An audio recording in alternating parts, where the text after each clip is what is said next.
요셉 6번째 시간입니다. 요셉의 생애를 보면 크게 나누면 몇 가지인데 그 중에 하나는 17세까지 소년의 시절입니다. 이 소년의 시절에 그는 두 가지 사랑과 꿈을 먹으면서 자라났다라고 이렇게 말합니다. 사랑하는 여러분, 여러분의 자녀들에게 사랑을 먹여야 됩니다. 좋은 음식을 못 먹고 좋은 옷을 입히지는 못해도 여러분 꼭 사랑을 먹이셔야 됩니다. 그래야만이 그 아이가 용기를 가졌습니다. 그리고 담대해집니다. 사랑을 먹고 자란 아이들은 언제 어디서든지 적응할 수 있는 능력이 탁월해지는 것입니다.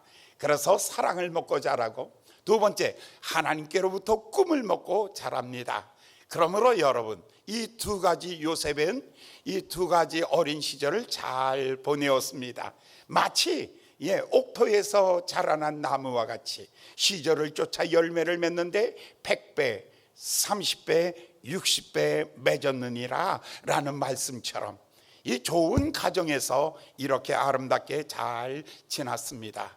그러나 그것도 잠깐입니다. 어떤 분은 그렇게 말해요. 하나님은 꿈을 쓰지 아니하고 하나님은 열정을 쓰지 아니하시고 그것이 숙성될 때까지 기다리시는 하나님이시다. 섣부른 꿈이 아닙니다. 섣부른 열정이 아닙니다.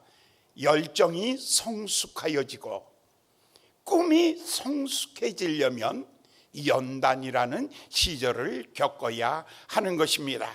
그는 뜨거운 소원을 가지고 있고 그는 열정을 가지고 있었습니다. 그러나 하나님은 그대로 쓰지 않습니다. 그 사람을 아주 견고한 사람으로 만들어서 사용하는 것입니다. 이것이 요셉의 청년의 시절입니다. 17세에서 30세까지 13년 동안에 이루어졌던 사건들입니다. 요셉은 형제들에게 버림을 받아서 은 20냥의 노예로 팔려갑니다. 노예 생활 속에 그는 헐벗고 춥고 배고프고 고난 속에서 이 노예의 생활을 10년 정도의 노예 생활을 보냅니다. 이 속에서 형제들이 자기를 미워해서 은 20냥의 자기를 팔아버린 팔려온 몸이라는 것, 미움과 증오가 나를 이렇게 가장 가까운 형제들이 가장 가깝고 나를 싸매줘야 될 그 사람들에게 받은 이 상처가 마음속에서 남아 있었던 것입니다. 그래서 이 버림받은 상처 속에서 그는 13년의 세월이 지나가는 것이죠. 그러나 그것이 전부가 아니죠. 보디발의 집에서 노예 생활하면서 그는 더 어려움을 많이 겪게 되죠. 노예로서의 그 학대받는 것, 그 다음에 그 엄청난 중노동을 해야 하며 때로는 채찍에 맞아야 되며 때로는 배고픔과 전혀 알지 못하는 상황 속에 버림받은 이 고통 속에서 욥이 학대와 멸시를 받으면서 이 세월이 지나가고 있습니다. 그의 감옥 속에 그가 감옥에 들어가기 직전에는 억울하게 누명을 써가지고 보디발의 아내가 유혹을 하는데 거절하잖아요. 거절하고 난 다음에 그는 오히려 누명을 쓰고 감옥에 들어갑니다. 감옥 속에서의 깊은 이 고난의 생활, 가만히 보면 사람에게 받는 상처가 제일 컸어요. 형제들에게, 그 다음에 보디발의 아내에게, 그 다음에 또 감옥에 들어갔을 때에 그 사람들의 그 꿈을 해석해 줬는데 꼭 나를 좀 기억해 달라고 이렇게 부탁했는데도 다 잊어버렸죠. 사람에 대하여, 그 다음에 환경에 대하여, 가난에 대하여, 배고픔에 대하여, 채찍 맞음에 대하여 정말 말할 수 없는 이 큰 고난을 많이 겪게 되는 것이죠. 이 불 속에 들어온 쇠는 불 속에 들어오는 쇠는 두 가지, 하나는 더 강해지고 하나는 더 순결해지는 거죠. 고난과 연단을 통해서 요셉에게 두 가지를 배웠다면 하나는 더 단단해져 간다는 것이죠. 고난을 통해서 더 단단한 사람이 되고 또 한 가지는 더 순결해지는 거죠. 그래서 금 광석을 불 속에 집어넣고 재련하면 그러면 불순물이 다 빠져나가고 거기서 순금이 나오는 것처럼 고난 속에서 더 빛나는 강인함, 그리고 고난 속에서 더 빛나는 순결함, 이것이 요셉에게 남은 것이죠. 고난의 시간은 언제 끝날 것인가? 여러분들의 고난, 우리가 코로나가 정말 굉장히 어려운 때를 살아가고 있는데 이 고난은 언제 끝날 것인가? 이 고난 속에서 우리가 3년이 2년이 지나가고 있는데 무엇을 배웠는가라는 것이죠.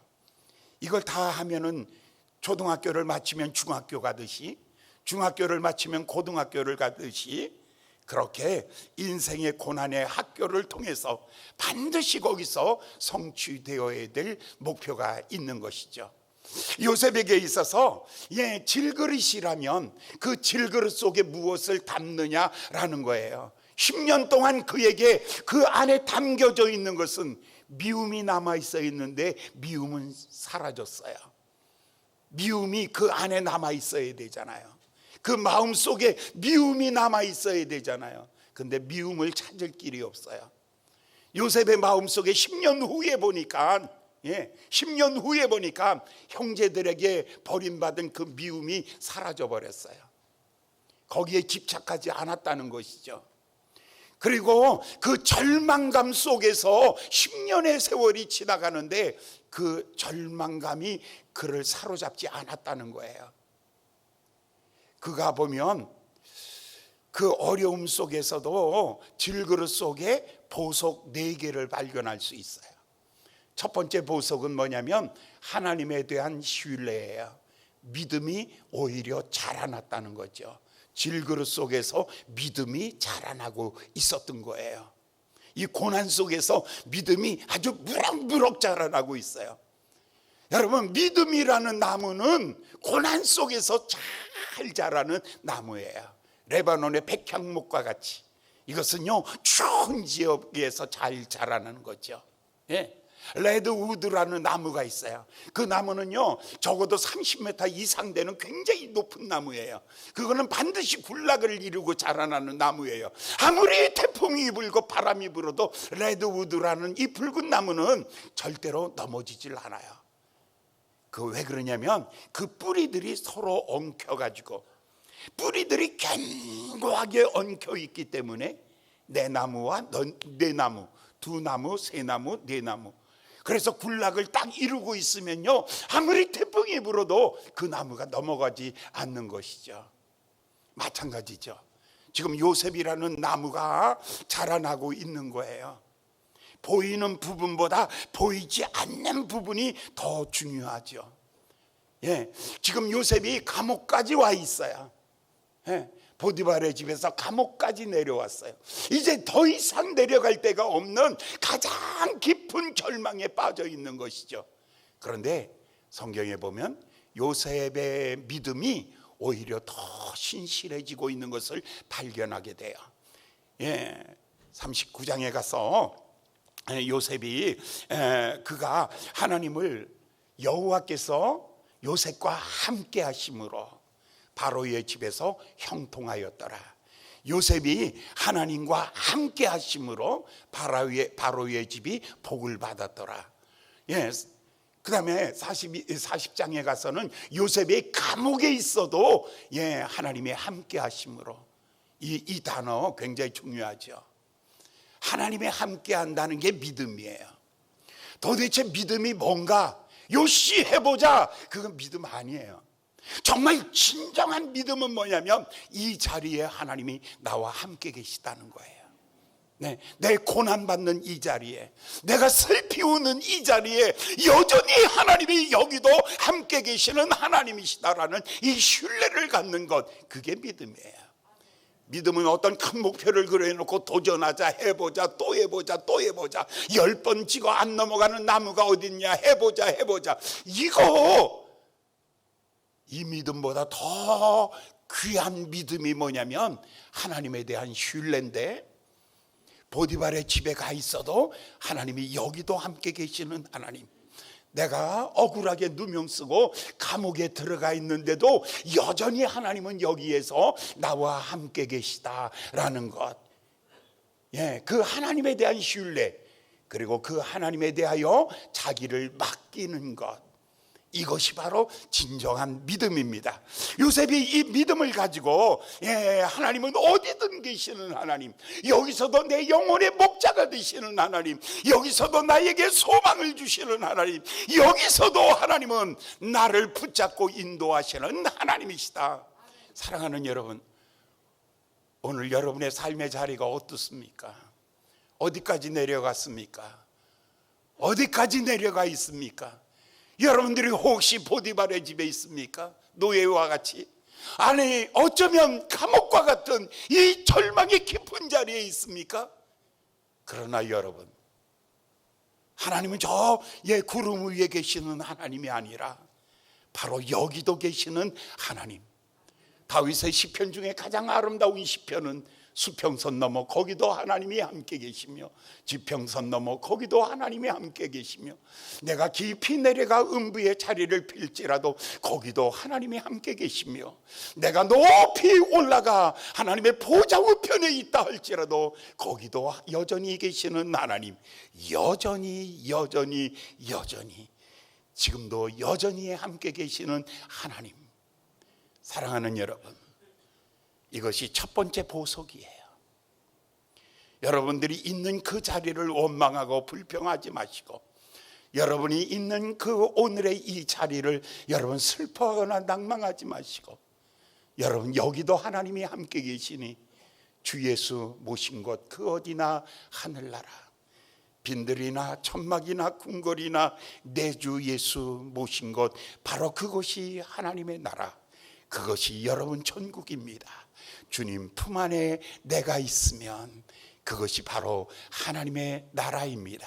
사랑하는 여러분, 오늘 아침 여러분의 있는 그 자리 불평하지 마시고 원망하지 마시고, 거기서 여러분 누구를 탓하지 마시고, 여러분 거기를 하나님 나라라고 고백하시기를 예수님의 이름으로 축원합니다. 거기가 하나님 나라라면 거기에 내게 붙여준 사람들은 내가 지배하고 다스리라고 붙여준 게 아니에요. 거기가 하나님 나라라면 거기서 섬김에 훈련하고 있는 곳이에요. 두 번째 빛난 보석은 섬기는 훈련이에요. 성경에 요셉이 시위대장 집에 있을 때에 그들을 섬겼더라 라고 이렇게 말해요. 섬기되 어떻게 해요?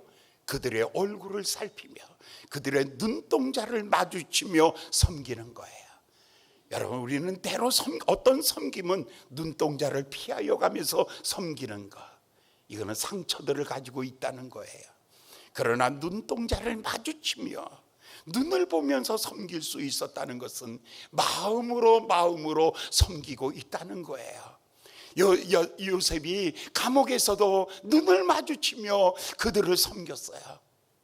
날마다 그들의 얼굴을 살피면서 어느 날 아침 그들을 향해서 이렇게 말하죠. 어저께까지는 얼굴이 밝으시던데, 술 맡은 관원장에게, 떡 맡은 관원장에게 오늘 아침 어떻게 해서 얼굴에 빛이 왜 이렇게 검습니까? 왜 얼굴에 이렇게 근심이 많습니까? 혹시 아픔이 어디 아프신 거 아니에요? 그러면서 섬기는 거예요. 사람의 마음을 섬기는 거죠. 마음을 섬기는 거죠. 이런 훈련을 하고 있는 것이에요. 이게 두 번째 보석이에요. 질그릇의 보석을 가졌으니, 질그릇의 보화를 가졌으니, 겉은 질그릇이에요. 노예 생활은 질그릇이에요. 보디발의 집의 노예 생활은 질그릇이에요. 감옥 생활도 질그릇이에요. 그러나 거기서 빛난 하나님에 대한 신뢰하는 보석이 빛나기 시작해요. 거기에서 사람을 소중히 여기는 보석이 빛나기 시작하는 거죠. 섬김의 훈련이에요. 세 번째는 그는 어디서든지 정직하고 순결했어요. 어디서든지. 그가 보디발의 아내가 유혹할 때에 그를 마땅히 당당하게 거절하죠. 순결의 훈련이에요. 당당하게 거절을 하죠. 옷을 집어 벗어서 집어 던지고 뛰어나올 정도로 이 마음속의 순결함을 지키는 거죠. 모든 것을 다 잃어버려도 순결을 지켜야겠다라는 이 생활이에요. 이판사판 그냥 뭐로 가도 서울로 가기만 하면 되는 거야? 인생은 그저 성공만 하면 되는 거야? 인생은 그저 돈만 벌면 되는 거야? 인생은 누구를 짓밟고 내가 올라가면 되는 거야? 그게 아니잖아요. 자기의 순결을 지켜가는 거예요. 하나님 보시기에 얼마나 소중한가. 절망하는 자리에서 소망의 주님을 바라보며 하나님을 더 가까이 하고 계시며, 그리고 그 있는 자리의 주변의 사람들을 잘 섬겨가면서, 그리고 내적으로는 자기의 순결을 지키며, 그러면서 열심히 공부하는 거예요. 네 번째 보석은 학습 훈련이에요. 거기서 허송세월 보내는 거 아니에요. 애굽의 문화, 애굽의 언어, 말이 다르잖아요. 히브리어하고 아람어는 다른 거예요. 남의 나라에 가서 그 나라의 언어를 배워야죠. 그 나라의 역사와 문화를 배워야죠. 그 사람들의 풍습을 배워야죠. 그런데 보니까 괜찮은 데서 배운 거예요. 여러분, 배우고자 하는 사람은 감옥 속에 있어도 배울 게 있어요. 여러분, 교만한 사람은 교회 와도 배울 게 없어요. 여러분, 교만한 사람은요, 절대 설교 들으면서 헐, 지 잘났다고 떠들고 있네, 아유 이제 그만해라 그러고 가요. 그러나 여러분, 배우고자 하는 사람은 감옥 속에 있어도 배우는 거예요. 감옥 속에 무엇을 배웠을까요? 이 사람들은 다 왕을 섬기는 최측근들이에요. 왕의 성격, 왕의 비전, 왕의 성품, 왕이 하고자 하는 것, 왕 옆에 주변의 사람들 전부 낱낱이. 여러분, 얼마나 이렇게 철저하게 배울 수 있을까요? 여러분, 어느 경우에도 이렇게 배우는 시간이에요. 여러분, 고난의 날 아무것도 배운 것이 없으면 이거 정말 억울해서 어떻게 살아요? 제가요, 가장 마음 아픈 게 어떤 것인 줄 아세요?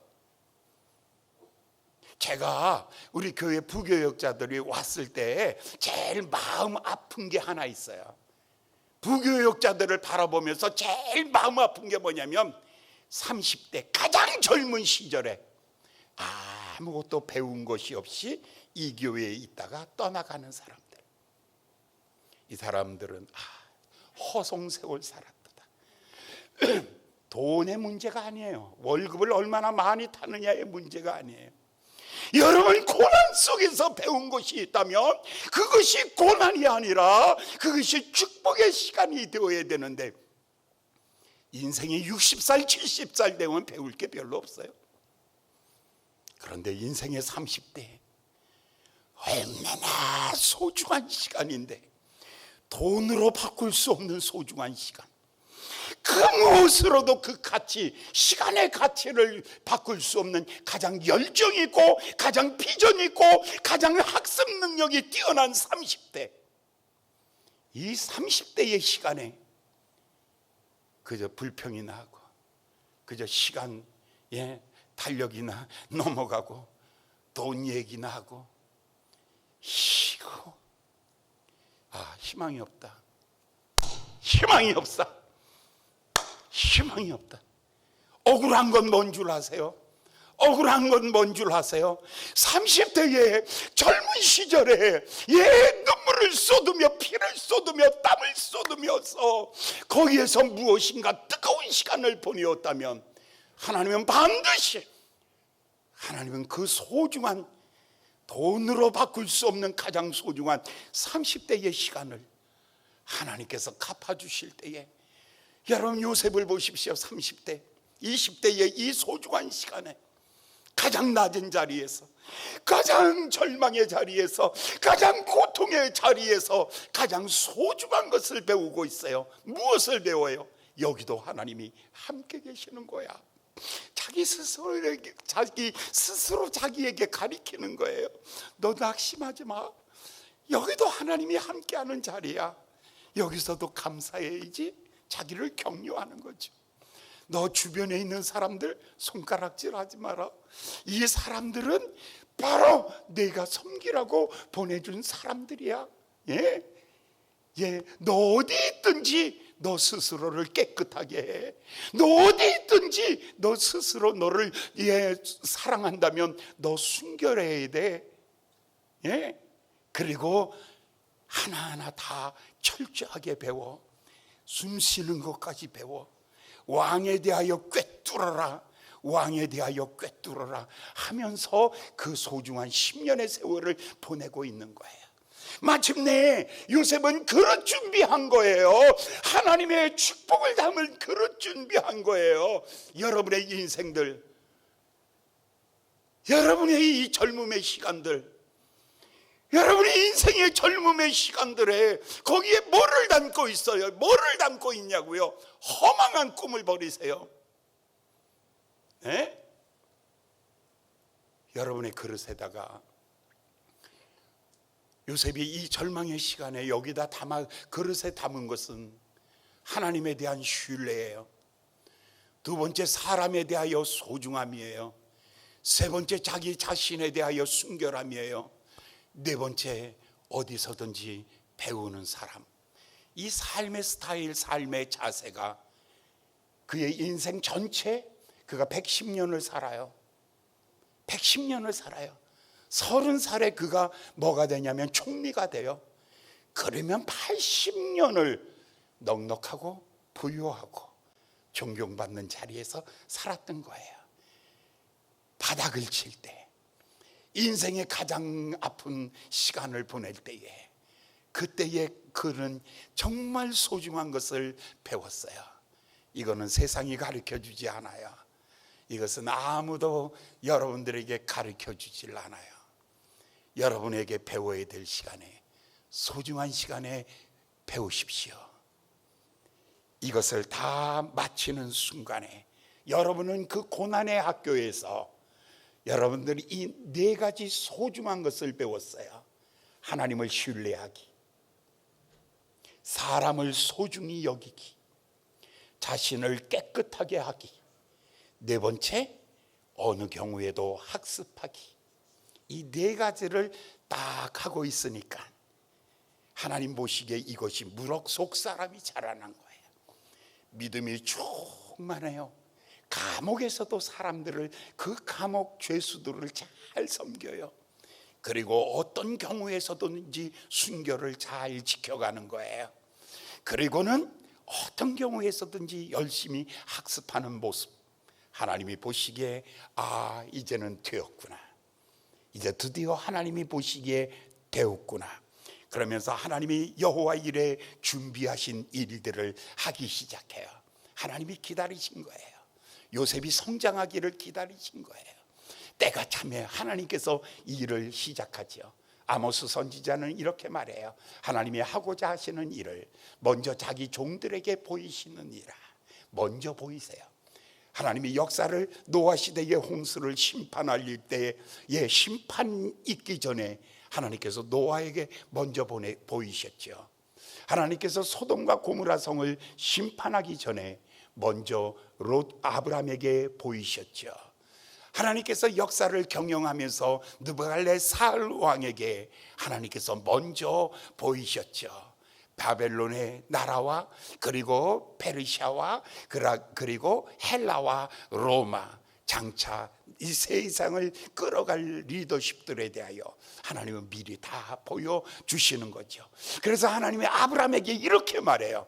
내가 하고자 하는 일을 내 종에게 어찌 보이지 아니하겠느냐. 하나님은 미리 알려주시는 거죠. 그래서 이제 하나님께서 요셉의 때가 오니까 하나님은 바로도 꿈을 꾸게 하시는 것이죠. 이때까지 베드로서는 이렇게 말하고 있습니다. 하나님의 능하신 손에서 겸손하라. 때가 되면 너를 높이시리라. 이제 때가 되는 거예요. 하나님이 높여주실 때가 되는 거예요. 그동안에 하나님은 열심히 뭐 했어요? 금수레 만드시고 세마포 만드시고 하나님께서 금면류관 만드시고, 그래서 드디어 이 면류관을 세워줄 사람, 그 사람이 큰 거예요.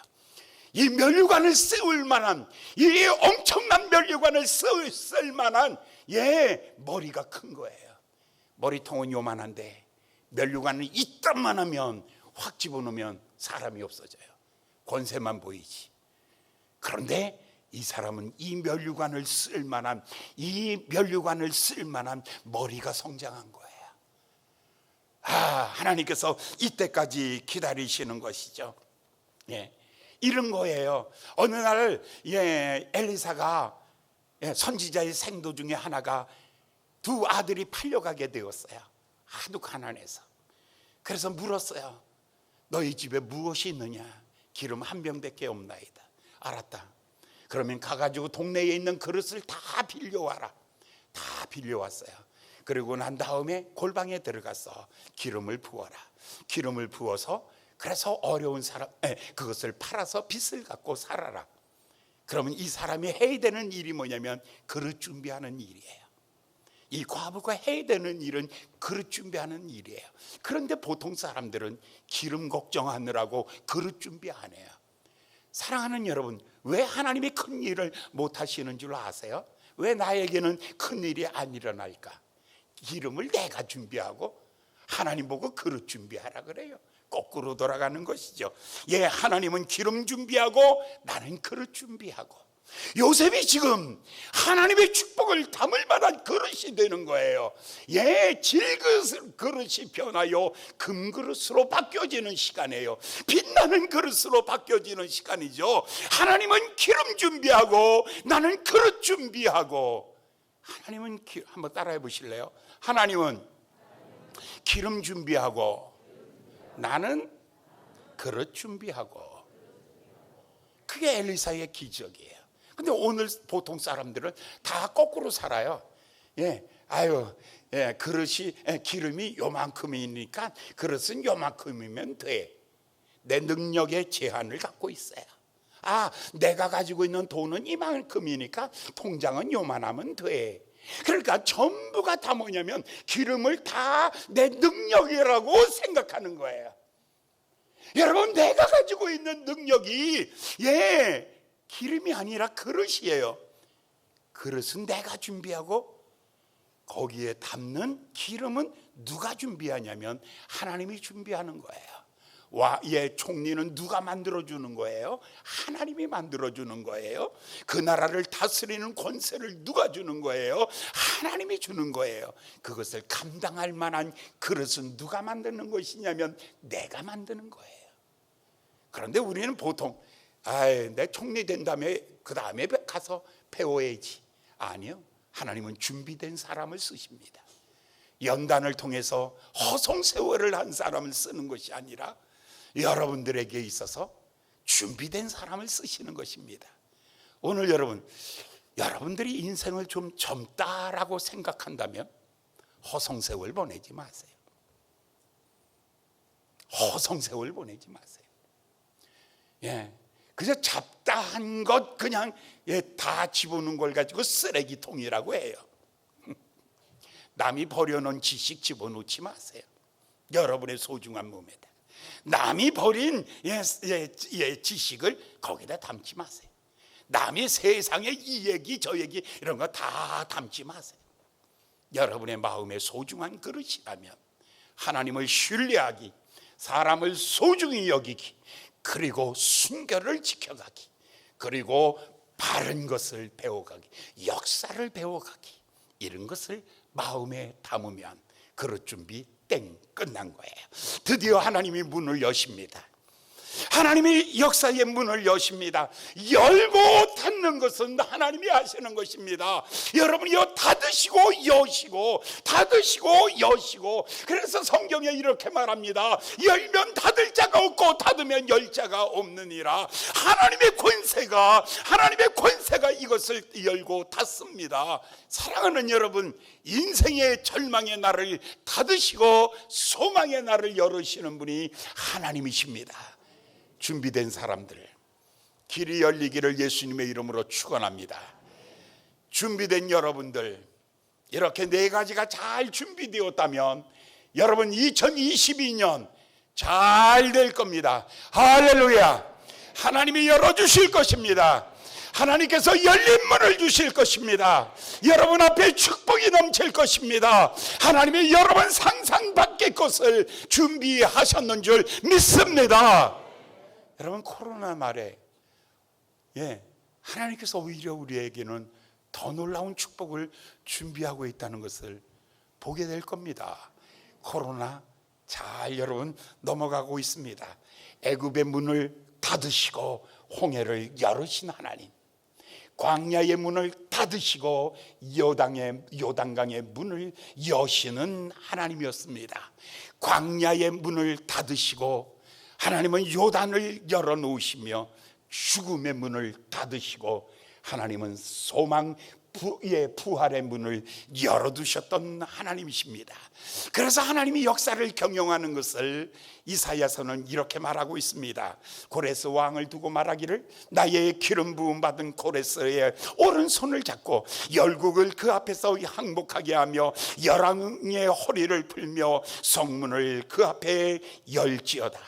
논문을 부숴버리며 논문을 쳐서 부셔버리며 쇠빗장을 꺾어버리시며 그 앞에 열린 문을 두었으니 이건 막을 길이 없습니다.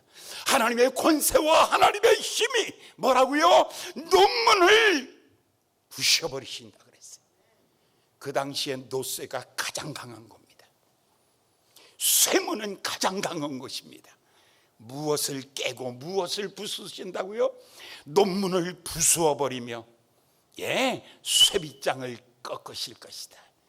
한번 따라해 보실래요? 내 앞에 있는 논문할 때는 앞으로 부셔버리며 쇠빗장은 꺾어버리며 앉은 자리에서 그대로 하시는 거예요. 그죠? 이 두 가지. 내가 그러면 논문은 그러면 여러분이 부셔버리고, 그 다음에 쇠문은 그러면 꺾어버리고, 이거 한번 해보는 겁니다. 자, 여러분 앞에 있는 논문은 다시 논문은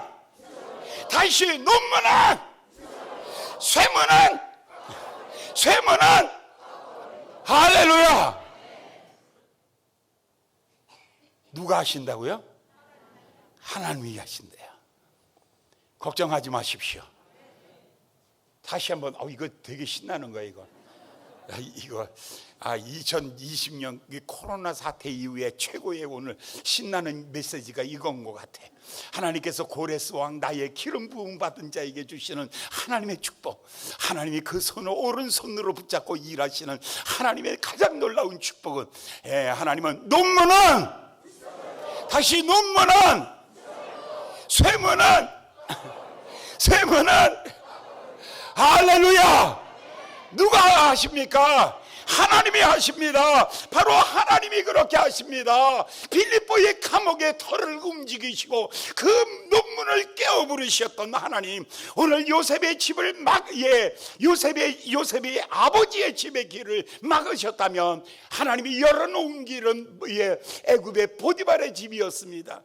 보디발의 집에 또 열렸는데 이번에는 감옥의 문이 열렸습니다. 점점 갈수록 밤은 깊어지고, 점점 갈수록 힘은 빠지고, 점점 갈수록 더 절망의 길이지만, 그러나 어느 순간에 하나님께서 하늘문을 여시는 겁니다.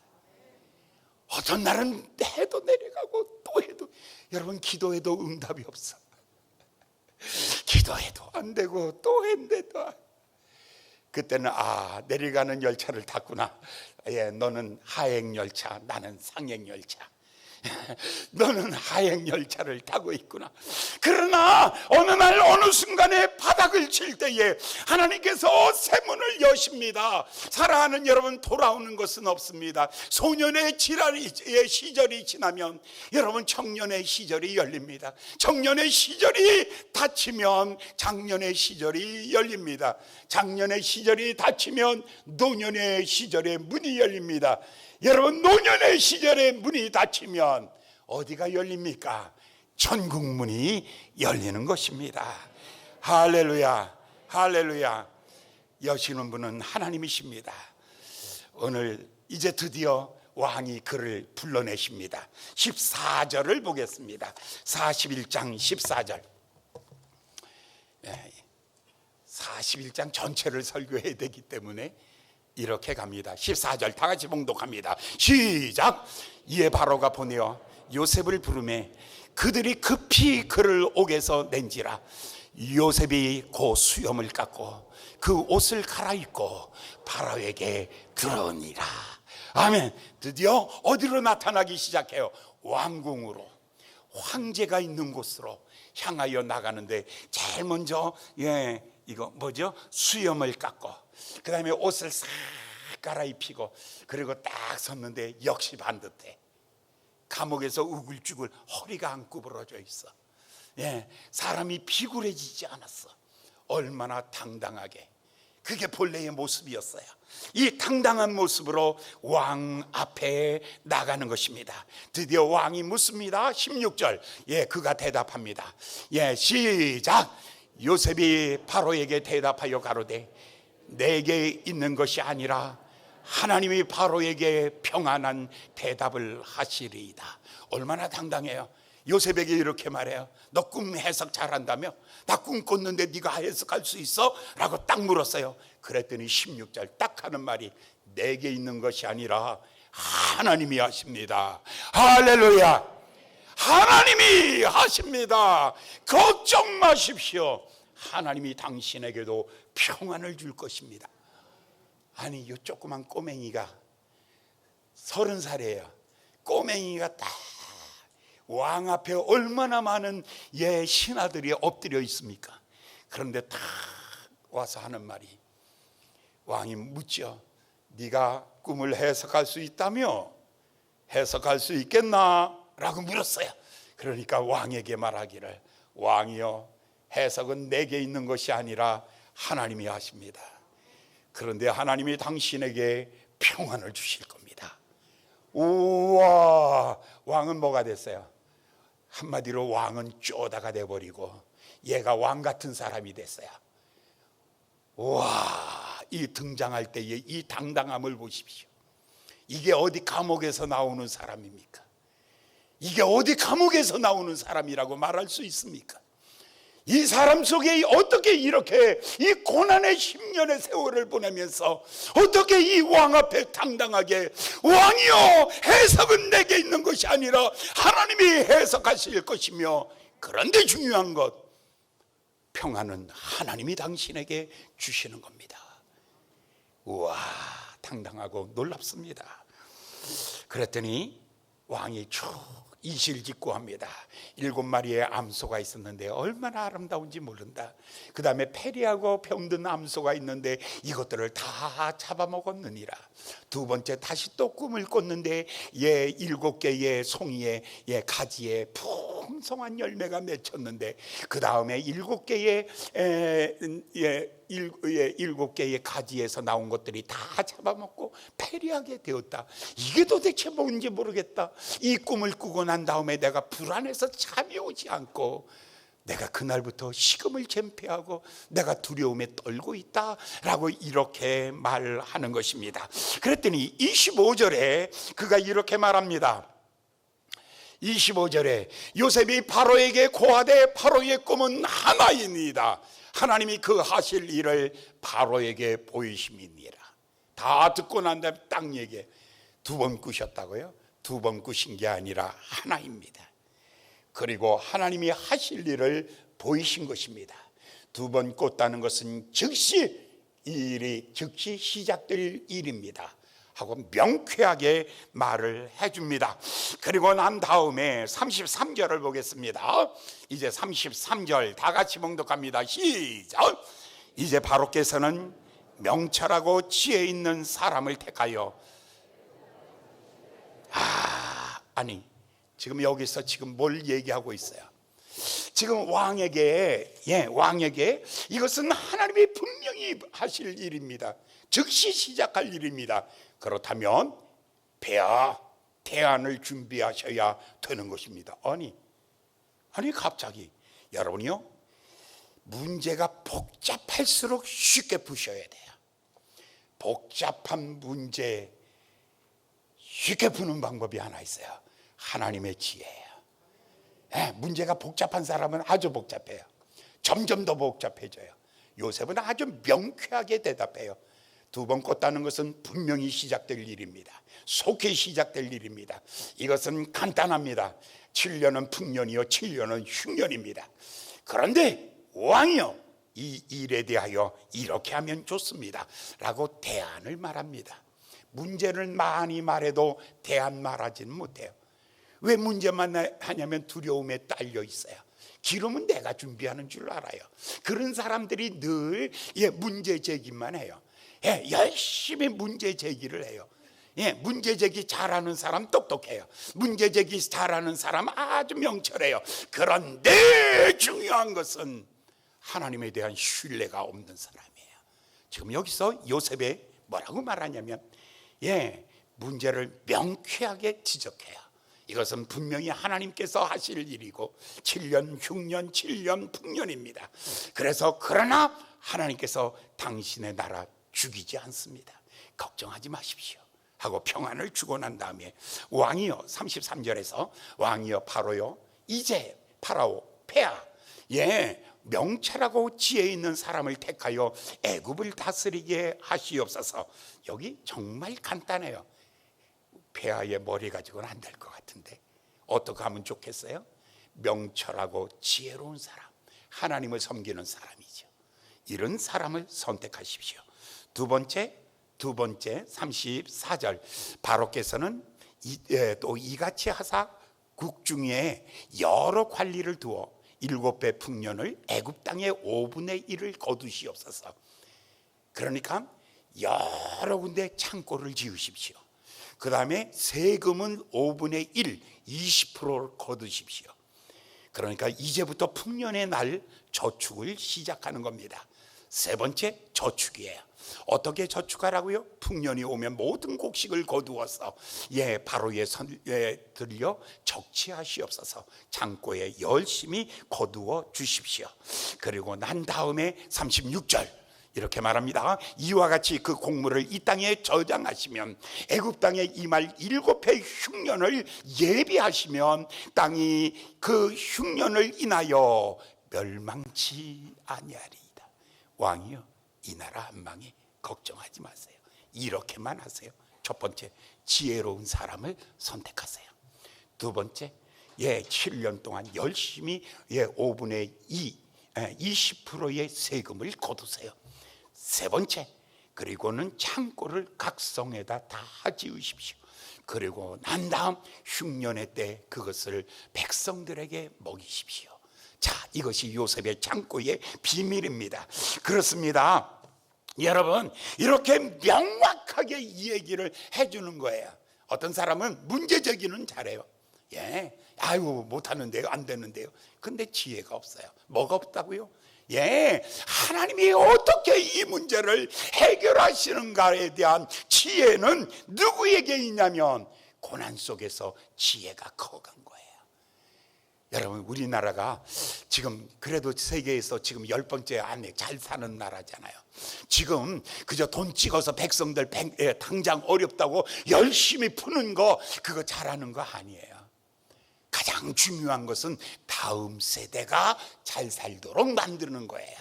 그것이 나라가 망하지 않는 비결이에요. 오늘 우리가 잘 살고 너희는 망해라 하는 것은요, 그것은 하나님의 순리의 일이 아니에요. 부모의 세대는 전략하고 비축하고 잘해서 다음 세대는 행복하고 더 행복하도록 만들어주는 것, 그것이 요셉의 전략이에요. 오늘 이 시대 우리는 위기 가운데 있어요.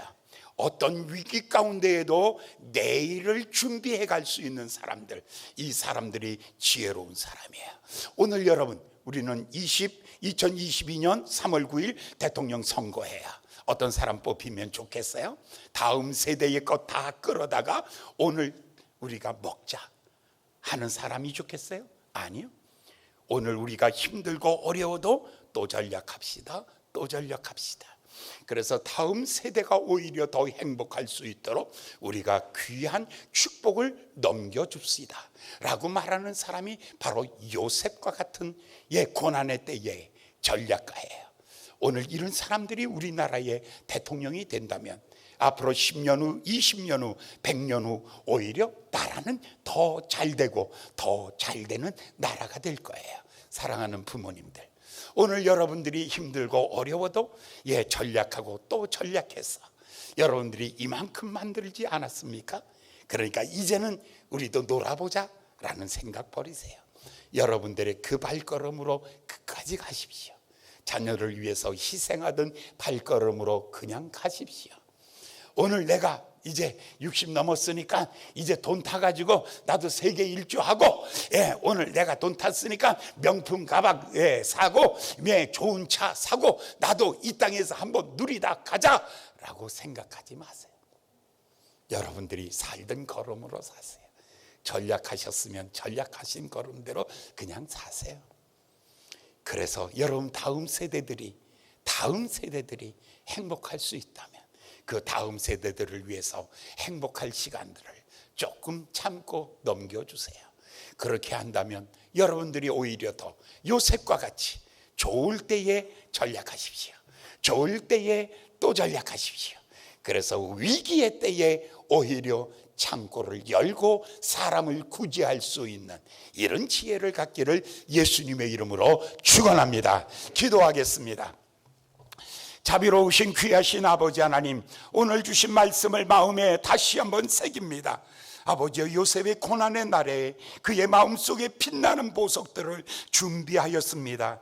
드디어 질그릇이 깨어지는 날, 아버지 하나님여, 주님께서 그 안에 보석들을 보이셨나이다. 하나님에 대한 신뢰와 그리고 아버지여 세상을 바라보는 통찰력을 가지고 아버지여 애굽을 살려내는 놀라운 역사들을 이루었나이다. 아버지 하나님의 사랑하는 모든 성도들, 하나님 요셉과 같은 지혜로운 경영자가 될 수 있도록 우리 하나님 축복하여 주시옵소서. 예수님의 이름으로 간절히 기도하였나이다. 아멘.